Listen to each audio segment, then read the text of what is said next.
Hi everyone, and welcome excuse me, to today's Realistic Home Organisation show. And today we're going to be talking about the kitchen. How to organise your kitchen the right way. I'm going to start by asking you a few questions. The first of which is, what approach did you take when you unpacked your kitchen stuff in your what was then new home? What approach did you take? Did you kind of choose the shove it all in the cupboard method? I would say most likely 80 to 90% of people choose the shove it all in the cupboard as fast as possible method, with probably a little bit of variation and refinement, such as, you know, glasses in here, cups in here, plates in here, what things fit in this one. But probably not immensely deep thought about where everything went. Perhaps you did, and if you did, brilliant. So, by the way, when you are watching, please do tell me you're there and let me see your comments, and say if you're watching on replay, please put #replay. So, when we move into our homes, we're so busy on that move day, we just want to get things put away.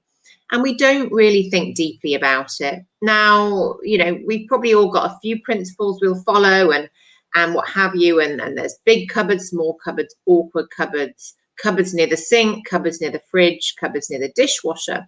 And thinking about how we do that and how we organize where we put things can really help.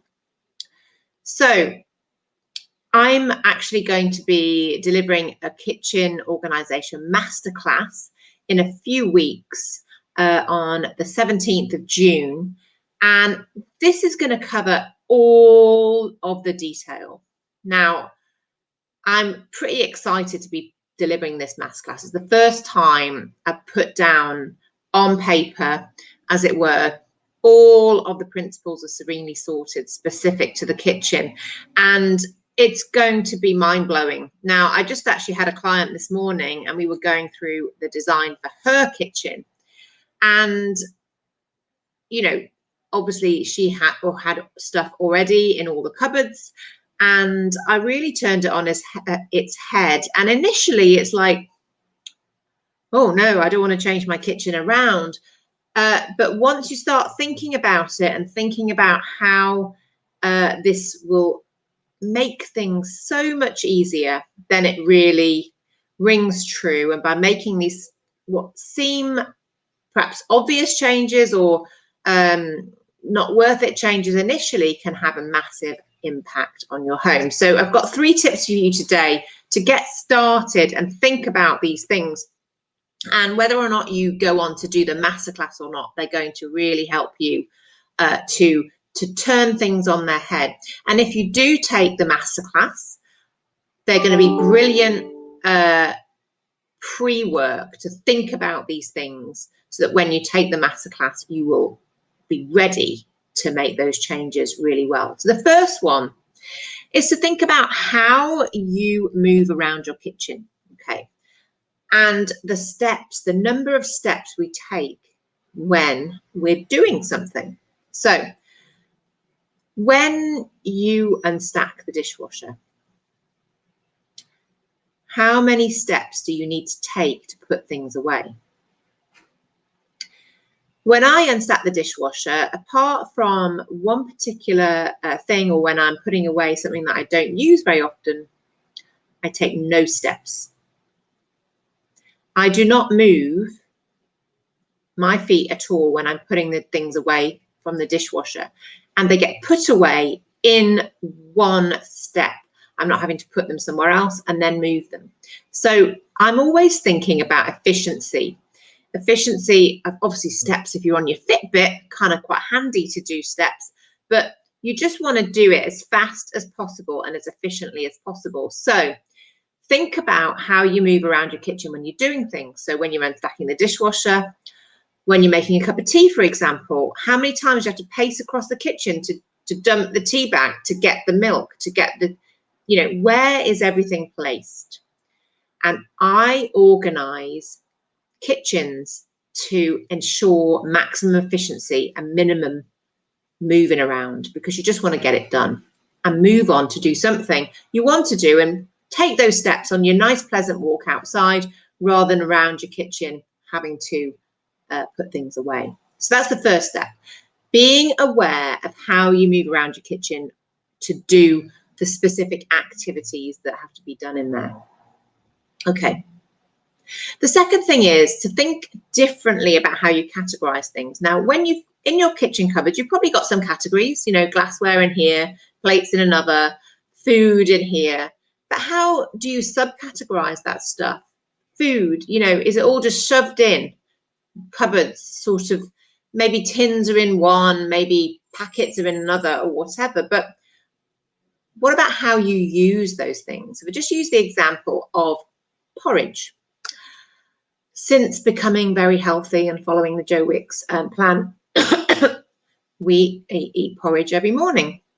And not only that, in the morning, we take a few supplements and we sprinkle some stuff on our porridge. So my porridge is put together. All the ingredients of my porridge is in one place, because that's an activity, making the porridge. So think about how you use things. Now, traditionally and previously in my cupboards, all of those ingredients would have been in separate places. And, you know, I would have had to go over here, over there to grab the things. But now I have everything there. So I just get it out, do it, put it away.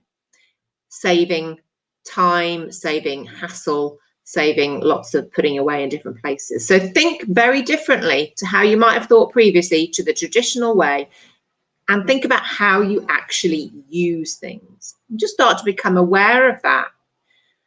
And then it helps. These are the sort of pre-stages to then actually doing something about that and planning your kitchen in a very different way. So far we've covered being aware of how you move around your kitchen when you're doing activities and how many steps you're taking. And then thinking in a different way as how you organize things and thinking about how you use things.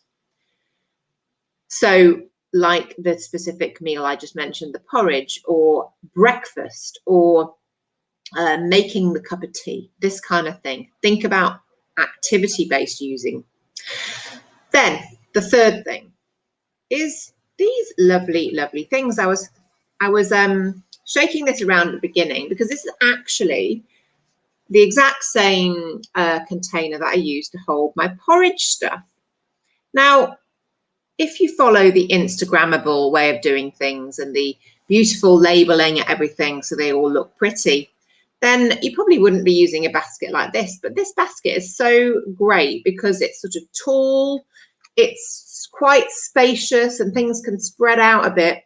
In here I keep my porridge oats, my supplements, my seeds to sprinkle on, and everything goes in this one basket. So I take it out, I make my porridge, and I put it back, and it's stored in that activity-based way.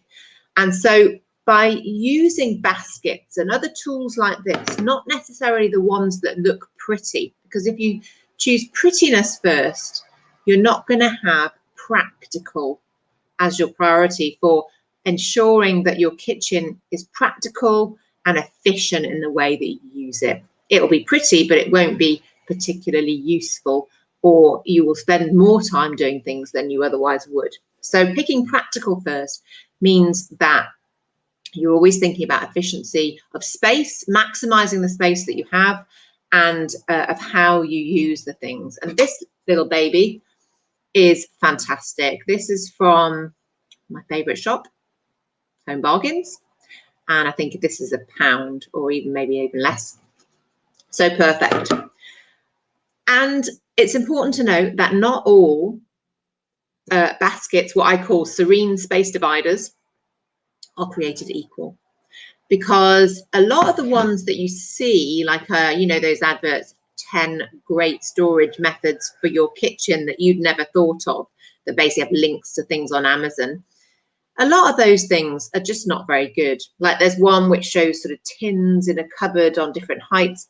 Yeah, it's all right, but it's just not, it's still not good because you've got to reach behind, see what's on there, all that kind of stuff. And a lot of those tools are just sort of gimmicks, really. What you get from me is 100% practicality and just using what we can find in shops like IKEA, Home Bargains, you know, and all those other shops where things are reasonably priced and practical. So don't just go and buy what you see on those ads, because I have worked really hard and tested out all the different ways of the different storage, and I know what works. I also know things like how to maximize those weird corner cupboards, you know, the ones where you don't even know what's at the back because you just couldn't be bothered to take everything out of the front to find out what's there. Oh, it's a tagine. I didn't even know I had that, etc., etc. So I have ways of organizing all those corner cupboards, the pull-out cupboards, and just how to maximize what you have. I've lived in tiny flats through to homes with pantries, and I know what works for all shapes and sizes. And at the end of the day, it's all about maximizing the space that you have and ensuring you're not wasting any of your kitchen space. So the smaller your kitchen is, the more important it is to be doing these things. So just to recap on the steps, become aware of how you move around your kitchen and think about your activities and what you're doing and how far you're moving doing those things, because obviously what we want to do is reduce the steps we're taking to get the things done.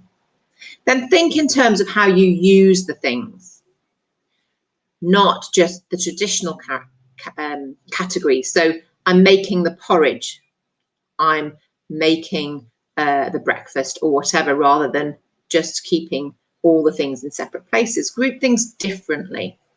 And then finally, the lovely baskets. Use the baskets to divide up your cupboards into smaller units for the different types of food, and think about what specific baskets you're using. And of course, all these things I'm going to cover in greater detail in the kitchen masterclass, the Serenely Sorted Kitchen Masterclass, which is on the 17th of June.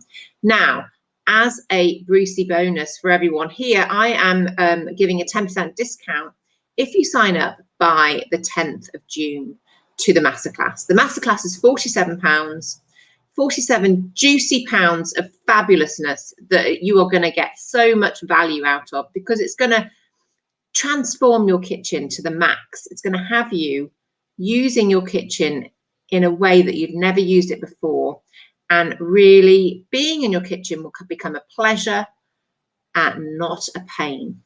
So we're going to transform those cupboards from chaos to calm, and I look forward to showing you everything, including that Tupperware drawer. You will never have to fear opening that Tupperware cupboard again, because it will be organised, serenely sorted. So I'm going to pop the link in here for you to sign up to the masterclass, and the code for the 10% discount is at the top of my Facebook group, Serenely Sorted, in the banner, and on the page, my Serenely Sorted page in the Facebook banner. So go there, get the 10% code, and I can't wait to do the masterclass. It's going to be one of the most fun things I've done since starting Serenely Sorted. So see you there. Have a great rest of your day. Bye for now.